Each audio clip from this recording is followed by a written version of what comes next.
Good afternoon, everyone. Thank you very much for joining us. My name is Jeremy Heilman. I am the Assistant Curator in the Collections Department here at the History Center. And my name is Shannon Elliston. I'm the School Services Manager. So today we're going to be talking about women in the Central Florida music scene, and I want to both welcome everyone here and those who are joining us online via live webinar. We'll make sure that there's some time at the end for questions should you have them. If you're joining us online, please feel free to leave your questions or comments in the chat, and Katie will relay those over to us. All right.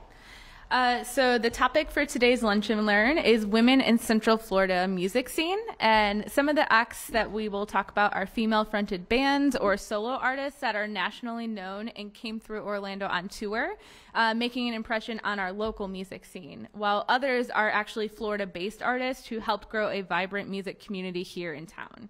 We're also going to speak about a woman who helped facilitate the shows from behind the scenes and made a significant contribution to our music scene. This is not meant to be a comprehensive list of every notable woman who played in Orlando, nor does it cover all of the wonderful local musicians who grace the stages of the various venues throughout the years, as we unfortunately just would not be able to do all of these groups any level of justice in the amount of time that we have. We also want to note that this is meant to be a brief showcase of some special artists rather than an exploration into what it means to be a woman in the music industry, as again, that's not a topic we could cover in the amount of time that we have today. These experiences are unique and varied and would be impossible to condense into one single narrative. So while these are all people who are greatly celebrated in the music scene, we recognize the role of a female musician in the music business has historically and continues to come with many challenges. So I'm going to hand it off to Jeremy to get us started. All right. So just kind of to start off a little bit here, the catalyst for a lot of the music-centric programming that we're doing here at the History Center centers around a special exhibition called Figurehead, Music and Mayhem in Orlando's Underground, which opens next Saturday, September 10th. The exhibit provides a glimpse into the Orlando music scene through the lens of Figurehead, a local promoter and record label that operated from the mid-1980s into the early 2000s. Their sort of role was to bring some of the prominent alternative music acts and independent music acts into town to Central Florida who had previously skipped over the area just because of the geography and the lack of infrastructure as far as the scene was concerned. They also are credited with growing the local music scene and really championing a lot of local bands here and growing sort of our collective music community into something that is still celebrated today. So we acquired a large collection of Figurehead's items, primarily being posters, concert posters, and in order to kind of fill out this exhibit that we planned initially, we had conducted quite a few interviews with many of the musicians, poster designers, and participants in the music community. We also have scheduled a lot of programs like this one to dive a little bit deeper into some of the things that aren't covered quite as much within the exhibit itself. Everything that you see today in terms of the people that we are discussing in some way, shape, or form are featured in the exhibit. Some are listed on a poster while others have full-scale displays, kind of depending on their prominence here, in the music scene and in the national music scene. So yeah, I want to go ahead and get started with one of our real heavy hitters on the national act list here. Is Sonic Youth. And I must say that the photo that I'm using here of Kim Gordon was taken by somebody who is in attendance today, Jeffrey Howard. So it's a little intimidating, and since he was at these shows, and I hope that I get everything right because I know he's a very knowledgeable person about Sonic Youth. So I'll go ahead and get started in terms of the significance of Sonic Youth in what we would call alternative music really cannot be overstated. The group has been an influence on countless bands over the years, and even after their breakup has remained a real iconic act in the independent music world. Sonic Youth first formed in New York City in 1981 with Thurston Moore, Lee Ronaldo, and of course, as it relates to our topic today, Kim Gordon. Steve Shelley would round out the lineup, the consistent lineup a few years later, and that is sort of the core group that would continue and is kind of the known lineup for Sonic Youth. So specifically with Kim Gordon, her journey into the world of music really began following her graduation from the Otis Art Institute in Los Angeles when she moved to New York City in 1980 to pursue a career in the visual arts. She soon would begin a relationship with future bandmate and husband Thurston Moore. The two started experimenting playing music, and they began the band that would eventually become Sonic Youth. At this time, Kim was 27 years old and had never previously played an instrument. She would have many duties in the band, primarily playing bass and performing vocals, but also as a songwriter and a guitarist. Considering the magnitude of what Sonic Youth would become and how beloved they are by even the most discerning music fans and critics, I would say that starting at such a late age as a musician is an incredibly impressive thing to note. So over their 30-year run, the group released 15 studio albums and would really raise the status of what was considered underground music. When the band began, they were associated with New York's no-wave scene, which was an avant-garde music scene that's very difficult to describe, but was in some ways a reaction to punk rock music in the same way that punk rock music was a reaction to the more mainstream, homogenized rock music of the time. It was noisy and abrasive and very experimental. The band's sound would evolve over time, and it would be kind of selling them short to call them any one thing specifically. But a lot of times they get classified as, alternative or indie rock and are very much iconic in that world. They would really open the door in a lot of ways to what was to come in music in the early 90s when bands like Nirvana broke and became absolutely massive. Their music was certainly influential, but how they conducted their career, managing to be on a major label but being able to maintain their artistic freedom, really inspired a lot of bands who in a different era would likely not have been able to have that much control over their music direction. So how does this relate to Orlando specifically and the music scene here? Sonic Youth played Orlando several times over the years, including 3 shows for Figurehead as a promoter. So they played at the Beach Club, which later would be known as Barbarella and Independent Bar downtown on Orange Avenue in 1988. They also played the Beecham Theater in 1990. But the show that I kind of want to focus on is one that is very much celebrated in the sort of Figurehead lore, is a secret show that the band played at the Sapphire Supper Club in the year 2000. So the group was on tour with Pearl Jam at that time, and they had Florida dates in Tampa and West Palm Beach. But on a day off in between those two, they played a very small club in comparison to the venues that they would normally play under the name Perspectives Musicales. This would be one of 3 times that they would do this on the tour.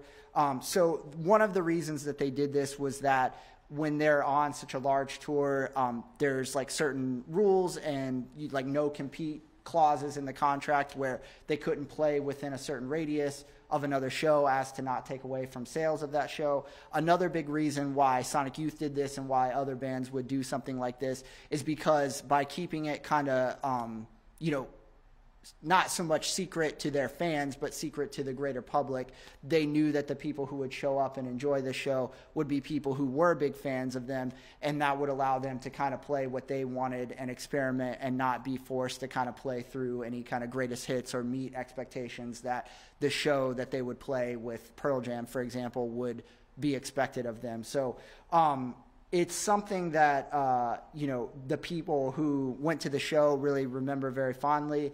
And it's still talked about to this day and is considered one of the most legendary Figurehead shows.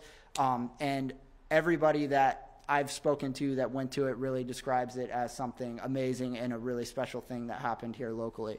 The band would break up in 2011, but Kim Gordon is still an inspiration for countless musicians and artists, both women and men. And Any description that you read of her, for the most part, includes a mention of the word cool.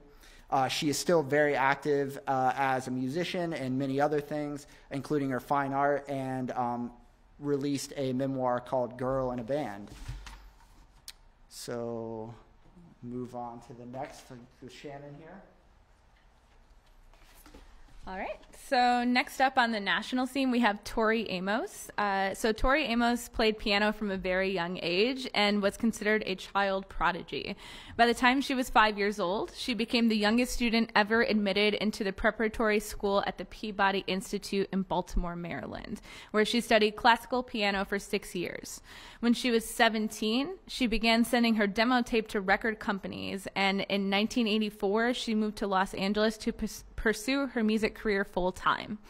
In 1986, she formed a band called Why Can't Tori Read, which was named as such because she had difficulty reading sheet music.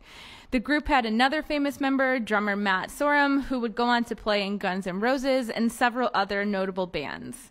They released an album on Atlantic Records that was not commercially successful before splitting up altogether. But because she had a 6-record contract with the company, she would fulfill this obligation with solo releases instead. Her first album as Tori Amos was called Little Earthquakes, which was critically acclaimed and much more financially successful than her previous effort, and is still a fan favorite and considered a classic album by many. On August 17th, 1992, she performed at the Beecham Theater in Orlando for her first world tour in support of that album. The week of the show, the Orlando Sentinel released an article which focused on both Amos and another artist who was coming to town, Sophie Hawkins. It was not particularly flattering for either of them, comparing them to several other women who were big names in music at the time in a critical and cruel fashion. They called Tori Amos a Kate Bush wannabe, which for a lot of us now is pretty interesting given Kate Bush's recent surge in popularity with Stranger Things. And they called both Amos and Hawkins two of the hottest sensitive singer-songwriter MT vixens in the world. According to the article, the two were examples of the rise of the serious yet sexy, tough yet achingly vulnerable, feminist yet scantily clad, video-friendly yet intensely self-involved singer-songwriter. Not surprisingly, the article never outright critiques their actual musical talent, but does unfairly lump them into a category of musicians that aren't actually all that similar, except for the fact that they were all women. While it's true that there were a number of very popular female singer-songwriters in the 90s, stereotyping them in this flippant way is both disrespectful and an insult to their actual abilities. It is important to also note that the way that this was written is not typically how you would see articles written about male artists, and that it is still a problem that women artists face in the industry all the time today. Many of the artists mentioned, including Tori Amos, are still big names in the music industry. Amos herself went on to release 15 additional albums and counting, and is still a significant figure in music. Although slightly outside much of the other famous Figurehead shows, stylistically, her show is fondly remembered by Orlando music fans.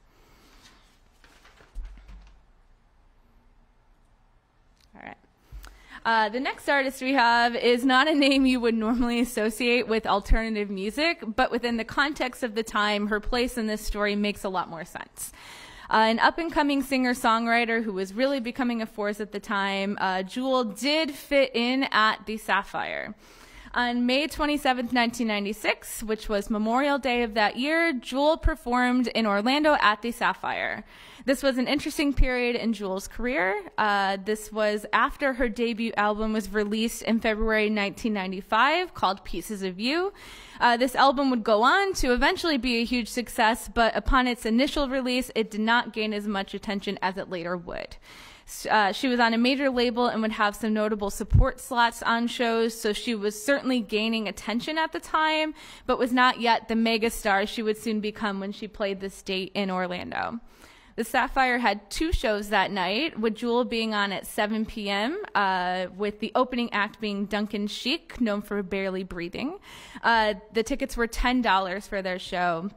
And later that night at 11 p.m., they would be followed by Grifters and Braille Closet. When we think about a big artist like Jewel, playing clubs might seem not as significant as the level of popularity she would soon achieve, but being able to headline in venues where a couple hundred people will pay to see you in cities across the country is certainly an achievement in the music industry. But in 1997, Pieces of You was re-released with updated versions of select tracks, and this time it became a massive hit. It would go on to sell 12 million copies, and some of the songs on the album that we all know include Who Will Save Your Soul, Foolish Games, and You Were Meant for Me. The album is obviously extremely iconic even still today, and Jewel is without a doubt one of the standout singer-songwriters of the era. This show represents a very unique time for her career in between the initial release of the album and its re-released version becoming a major success. Next up, we have the Indigo Girls. This is a folk duo led by Amy Ray and Emily Saliers from Georgia. The two started playing together in high school and had actually been friends since elementary school. In 1985, they began playing together as the Indigo Girls while students at Emory University in Atlanta. Their major label debut, a self-titled album, was released in 1989. It featured one of their best-known songs called Closer to Fine, and the album won a Grammy in 1990 for Best Contemporary Folk Recording. An interesting bit of trivia, they were also nominated as Best New Artist that year, but they lost to Milli Vanilli, who would eventually have the award revoked. So now there actually is technically no winner for Best New Artist of that year. The duo came to the Beecham Theater in 1989 for their first Orlando performance. Shaney Ray worked at the Beecham Theater at this time and recalled that the fans that came to the show were surprised at the lack of chairs for the setup, which was general admission. Many assumed that it was a seated venue, so people who showed up for rock shows and clubs would have likely been more accustomed to this type of a venue, as there are certain ways shows are done that people become used to. But for the fans of this group, they didn't really care for the setup. The Indigo Girls were traveling the same circuit at this point in their career as the alternative rock bands that Figurehead is better known for booking. And because of that, the accommodations were similar, despite their music being more mellow. This speaks to the underground scene in the sense that it isn't always so much about the style of music, but the way that things are done. Two bands may sound nothing alike, but travel the same roads and play the same clubs, and that ties them together in ways that maybe their sound does not. While the Indigo Girls don't necessarily sound like a lot of the more aggressive hard rock bands that Figurehead promoted, they had appeal in the music scene locally and are still counted among the company's favorite shows. In addition to this performance, they also performed Figurehead shows at the Peabody Hotel Concert Series in 1992 and the Club at Firestone in 1995, which was an acoustic performance. Throughout their career, they've been outspoken members of the LGBTQ community and are still performing today as stars of the folk music genre. Pass it off. All right, tagging back in here. So this is a person that is a very difficult person to surmise in such a short period of time, so I'm going to try to do my best. So Lydia Lunch basically got involved with Figurehead because the company's owner, Jim Faraday, was a fan of hers. He wanted to reach out to her about doing some shows with her, and he was actually giving her mailing address by Sonic Youth, who have kind of maintained a connection with her throughout both of their careers. He wrote to her just a handwritten letter expressing his interest in doing shows, and she wrote him back, and he said he didn't believe it at first, but that sort of started off their relationship, and she said that she would also be interested in coming to Orlando and doing some shows, and that's really how it all began. The first time that she ever worked with Figurehead was a show at the Below Zero Gallery in March of 1992, and that poster there in the middle is from that particular set of dates, and that photo is also from that evening as well. She's also released two pieces of music and spoken word on Figurehead Records, seen here on the right there. So those of you who are unfamiliar with Lydia Lunch, she's a very, like I said, very difficult person to describe, but she is an artist in almost every sense of the word. She's been in the scene really since about 1976 when she founded a band called Teenage Jesus and the Jerks in New York City, who were also a part of the no wave scene mentioned earlier. So again, contemporaries with Sonic Youth at that time. She, as far as her creative output, she has written, directed, and acted in both films and plays. She's written books. She's a visual artist and a photographer. And in addition to her music, she's also very well known for her spoken word performances, and to this day still does them around the world. She's really an icon of the underground music scene and the sort of underground cultural arts scene in general. But she's really always kind of been on the outskirts of the mainstream in ways that some of her contemporaries maybe had broken through to be more household names. And part of that is really because she's never compromised what she wanted to do and has never changed her image to fit in with any kind of status quo. So one of her most famous performances here as it pertains to Orlando was part of a spoken word tour in 1995, along with Exene Cervenka of the legendary band X, another female-fronted and very prominent band in the sort of punk rock and alternative world. She credits Jim Faraday of Figurehead with really helping her conceive and plan this entire tour. So again, even though a lot of the dates were not here locally, it ties back to the local company. She went across America with Exene for nearly 30 dates. Which is a pretty big accomplishment for a spoken word tour and not the most common thing. There are a few people who do that, but generally speaking, I think that's a pretty rare occurrence for the type of show that they were doing. The show was hosted at the Sapphire Supper Club on March 20th. So interestingly, this is actually just prior to the Sapphire Supper Club's real grand opening. So some of the advertisements for the show listed as the Downtown Jazz and Blues Club, which it was known as previously, while the actual poster that you see here lists the Sapphire Supper Club. The performance that evening was recorded and was actually released as an album called Rude Hieroglyphics in the same year. So we were very lucky to get Lydia for an oral history here as part of the exhibition that we are doing pertaining to Figurehead. And in it, she called Sapphire Supper Club the best club in America at that time, and really credits Figurehead with contributing a lot to the creative scene of Orlando in the 1990s. Yeah, so she still really maintains a close relationship with the key players in Figurehead to this day. And when she comes to Orlando, they are still the ones that help her out and promote her shows. So we are kind of moving on from the more national artists here, but I wanted to kind of cover one that I would consider both local and national in that they are a Florida and Orlando-based band, but really rose to national prominence and are known kind of outside of this community as well, called the Jenna Torturers. So they are a heavier rock band, probably heavier in the sense than most of the artists that we're covering today, and sometimes are classified as industrial metal or, you know, just hard rock in that sense. The group was founded in 1986 by Jen Zimmerman while she was attending Rollins College. She originally played bass, but then eventually moved over as just lead vocalist. They were originally called the Festering Jenna Torturers before shortening their name. So if you can't tell kind of already, their act really leans into theatrics and sexuality. Their own description of their band describes them as a product of Orlando, Florida's musical underbelly, what Jenna Torturers lack in wholesome family fun, they make up for in a celebration of the unspeakable. So that gives you a little glimpse into kind of what they're all about. They really did become a more nationally and internationally known band in the 1990s. In 1990, they released an EP with Figurehead Records called House of Shame, which we will have on display in the exhibition, and you can see a photo of the purple colored vinyl, which is pretty cool. Their debut full-length album came out in 1993 and was called 120 Days of Jenna Torture. To put this in a little bit of context, they were at that time contemporaries with a South Florida based band called Marilyn Manson and the Spooky Kids. so the kind of early days of Marilyn Manson's career, who obviously rose to prominence with his shocking performances as well.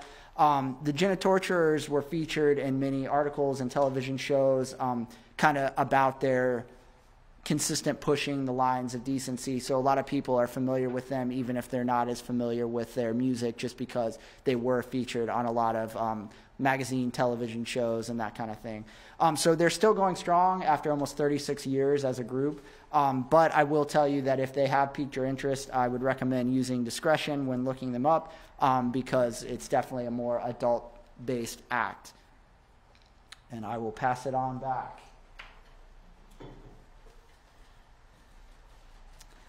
All right, so next up when we're looking at our local bands is Crowsdale. And Crowsdale was a band based in Jacksonville, Florida, fronted by vocalist and guitar player Shaney Ray.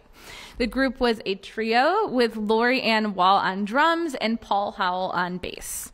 Jacksonville had its own underground scene at the time, but the group played Orlando many times and released a 7-inch single on Figurehead Records in 1993. In an effort to create a buzz for the release, Figurehead hosted a show at the Edge on June 4th of that year that served as both a record release party. The show also featured label mates Braille Closet. This was not uncommon for Figurehead, as it was natural as both a label and a live show promoter to host an event that would incorporate both arms of the company.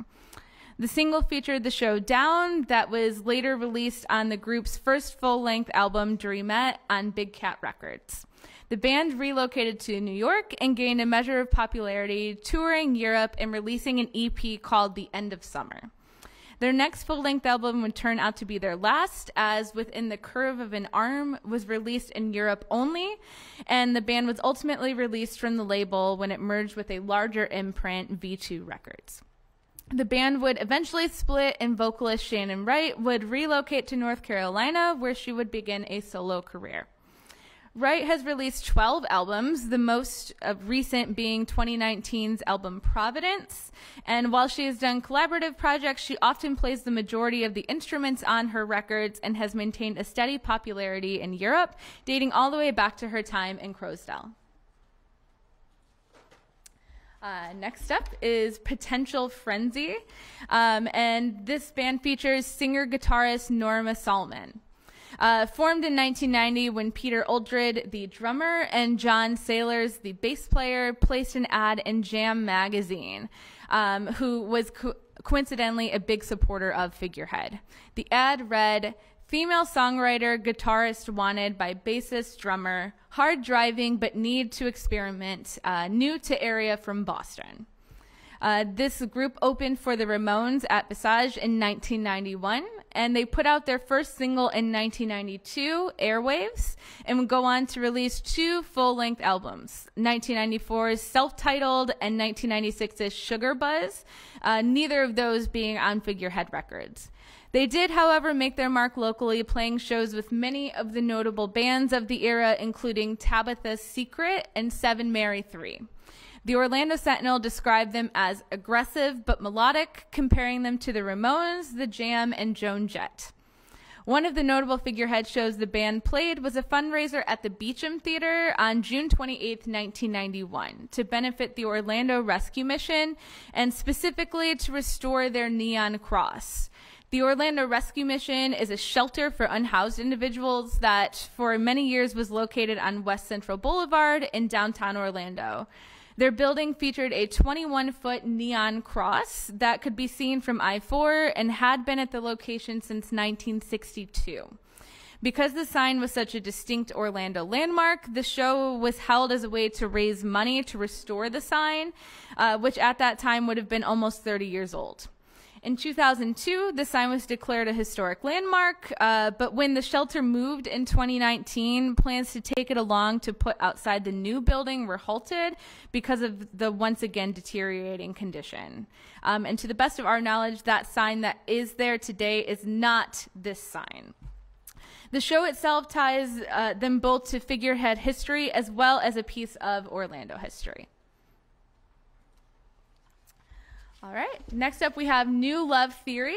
New Love Theory was an Orlando-based band that played on many Figurehead bills during the late 80s and early 90s. They were fronted by vocalist Bava Scali, who was a true performer. She studied theater at the University of South Florida and brought theatrics into her performances, sometimes using paint on herself or even fake blood to liven up the show, which we can see in this photo here. They headlined shows in local clubs and opened for some notable acts, including Alex Chilton, Mojo Nixon, and even Social Distortion at the Beecham Theater in 1990.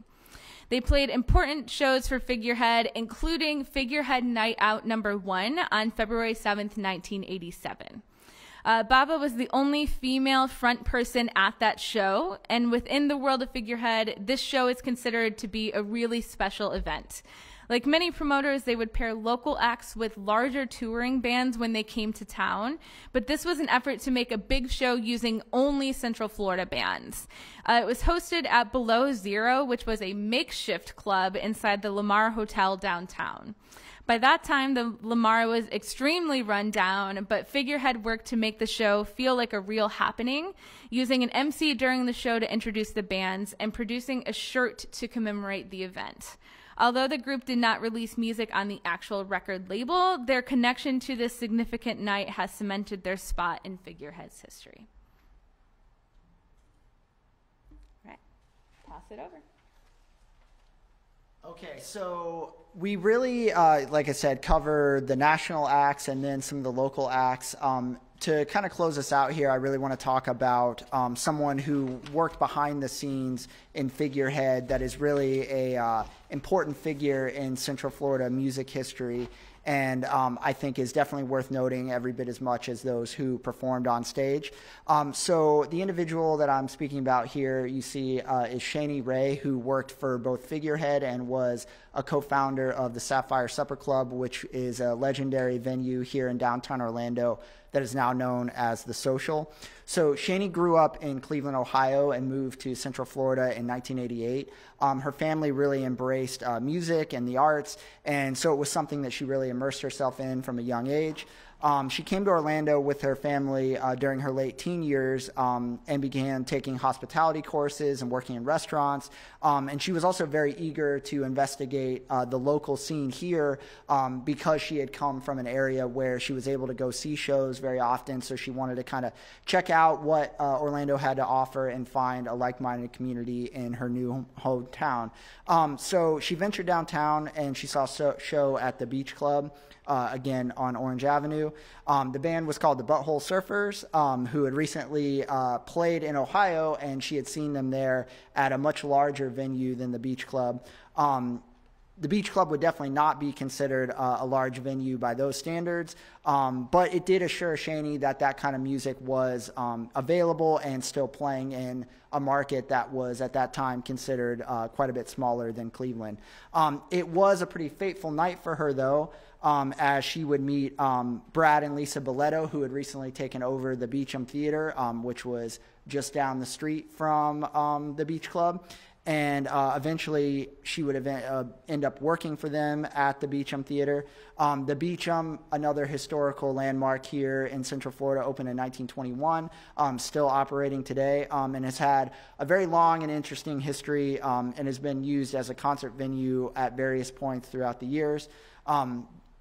That meeting with the couple would land her the job, and she would be a significant part of the Beecham moving forward for the next few years.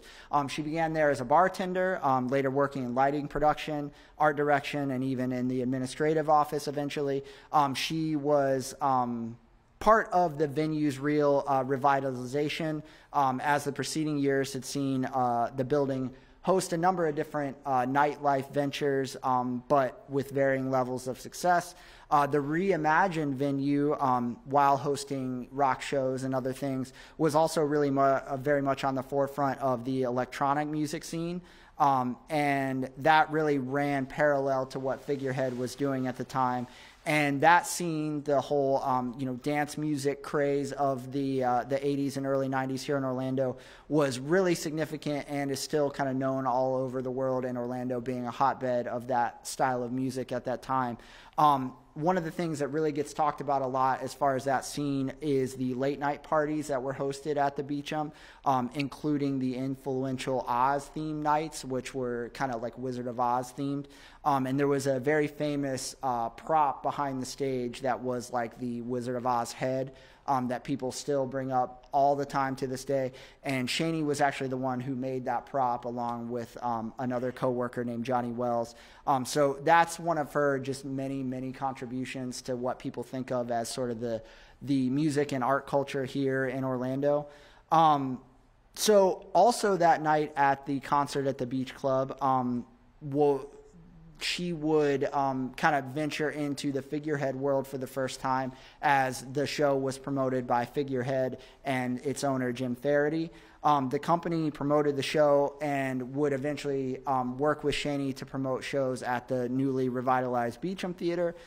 She has said that so many of the bands that were being brought in by Figurehead were her favorite bands, one of which being the Cramps, who are, again, another very legendary band in that music scene. After working so well together, Shaney began working on shows with Figurehead outside of the Beecham, including in the aforementioned Downtown Jazz and Blues Club, which would later become the Sapphire Supper Club. She really fell in love with the space, as did Faraday, and they decided that their newest venture would be to open a club there, and hence the Sapphire Supper Club was born. So the Sapphire was a real musical hub in Orlando from 1995 until 2001. The regulars who attended shows there still speak of it very fondly. But it is also important to note that so many of the musicians who played there considered it one of their favorite venues as well. So Lydia Lunch, who we spoke about earlier, called it the best club in America at that time. And even Rob Thomas of Matchbox 20 fame, who played the venue many times, said that he was always so stoked to have a spot to play no matter where it was, but the Sapphire Supper Club was the most special to him. So I think that really says a lot as far as the significance of that club at the time. She was really very instrumental in making the Sapphire's reputation what it was at the time.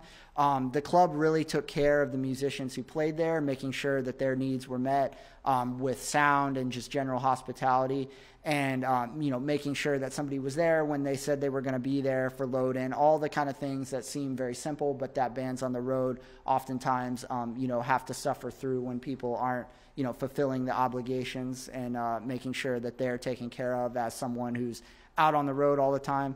The people who ran the Sapphire, including Shaney, had just a very genuine love for music. So although it was a business venture, it was also very much a passion project. So here are a couple photos. This is the front of the Sapphire Supper Club, circa 1997. And then there on the right, you see a photo of Shaney and Figurehead's Jim Faraday there at the opening in 1995 of the Sapphire Supper Club.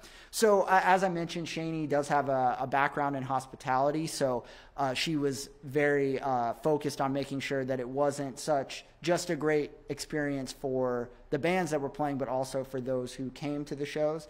The Sapphire had a martini menu, which included their signature drink, the Dag Daddy, which is maybe a little unusual for a rock club, but something that was really, of the time in the mid-1990s. She spent time working with the staff to make sure that even though they were offering these type of mixed drinks and food rather than just the quick beer on tap, that everything was served very quickly, and there was a lot of focus on customer service. And she was really held in high regard as kind of the face of the club for those who attended shows at that time. Jason Ross of Seven Mary 3, who is another notable local Orlando musician who would reach great success, really credits both Jim and Shaney with a lot of the influence in the music scene at that time, and he calls them both rock and roll royalty for their contributions to the scene at that time. So again, another really strong compliment. Lydia Lunch, who has maintained a friendship with Shaney up until this day, a very close friendship, mentioned how just professional Shaney was, and that she always just did what it took to get the job done, but also that her fondest memories of being in Florida is just riding around with Shaney and her Mustang, and that's something that she really holds in high regard as far as her memories of her time here. So everybody really describes her as professional and awesome to work with, but they really talk about her kindness and how much they liked being around her, and she is very much a beloved figure here. Shaney would leave the Sapphire in 1999, relocating to New York City to work in the record business. She would be known for producing a concert series called Shaney Ray's Truck Stop. And since then, she's played many different roles in the music world, turning her love for music into a career in an industry that has lasted almost 35 years. So definitely a really important figure here locally, and someone that shouldn't be forgotten when we talk about women in the Central Florida music scene. So that about wraps up our main program here. So we are able to take some questions if anybody has any. You have not gotten any from the chat. Not from the chat. Okay, bummer. Well, Kind of question. sure. Presumably most of the posters and the things we saw in this presentation are ones that came in with the Figurehead collection. That is correct, yes. And could you, I guess, talk a little bit about what types of things people are going to really be able to see, in the exhibit? And I know that's sort of, separate from the women in the scene, but I know that there's, sections about Shaney and some of the others, so I'd love to know about that. Yeah, of course. So really the basis of the exhibit was getting that collection. So the majority of the items that we have are the concert posters, at least in the initial planning of the exhibit. But in exploring the story a little bit more and getting to talk to more people, we really thought it would be kind of an injustice to such an interesting story to just slap some posters on the wall and call that an exhibit. So we really went into the story of Figurehead and talked to both Jim Faraday and Shaney and many, many others who were involved in the company throughout the years, and really kind of trace it from the early years, like what the Central Florida music scene was like when the company began in 1985, and follow it all the way through, those kind of early years to the Sapphire Supper Club, and then to the kind of eventual slowing down of the company in 2001 when a lot of different circumstances changed. But it's really something that features, we have, of course, the concert posters, which I think are really interesting because Figurehead placed so much emphasis on the artwork for the posters. I think when you're talking about, bands of this size and this level, it would be very easy to just, have the printed picture of the band and the sort of mail out posters and just slap them on the wall and say they're coming to town. But the company really wanted to do something special for all of these and really recognized, and probably were a lot, in terms of being ahead of the curve in being able to make unique concert posters, which are really kind of, a more common thing now and something that people, buy at shows or collect. But they had, a lot of local designers do work and make something that was kind of unique for the area, where you knew that if you were coming to town and doing a show that you were probably going to get a really cool poster, advertising your band and your show that you're playing. So, of course, we have a lot of those. We have almost 200 posters on display as part of the exhibit. We also have the entire discography of Figurehead Records, and a lot of really great photos from shows at the time and some other assorted artifacts to kind of round out the story. But yeah, it's not just a show that features posters. It really dives into the story and how Figurehead was able to be a part of growing a really thriving music community in the 90s and the late 80s. So that's kind of what to expect. We think it's a really fun, cool exhibit, and I think it's a really interesting thing to kind of shine a light on as a piece of more recent history, but something that I think is a big part of Orlando culture, and the sort of remnants of that time I think can still be felt quite a bit in the cultural community currently. So we hope that people who were there at the time can come and kind of remember this and enjoy it. And then for those who, are newer to the area or younger or just, not familiar with this world, will kind of get an appreciation for what a special thing was going on here in Orlando at that time. Thank you very much for joining us today. We really hope that you enjoyed the program. And we want to make sure that, if you want to know more about the History Center and the programs and the way that you can support us, one of the best ways is to attend these programs either virtually or in person. You can visit thehistorycenter.org for more information, and we really appreciate it.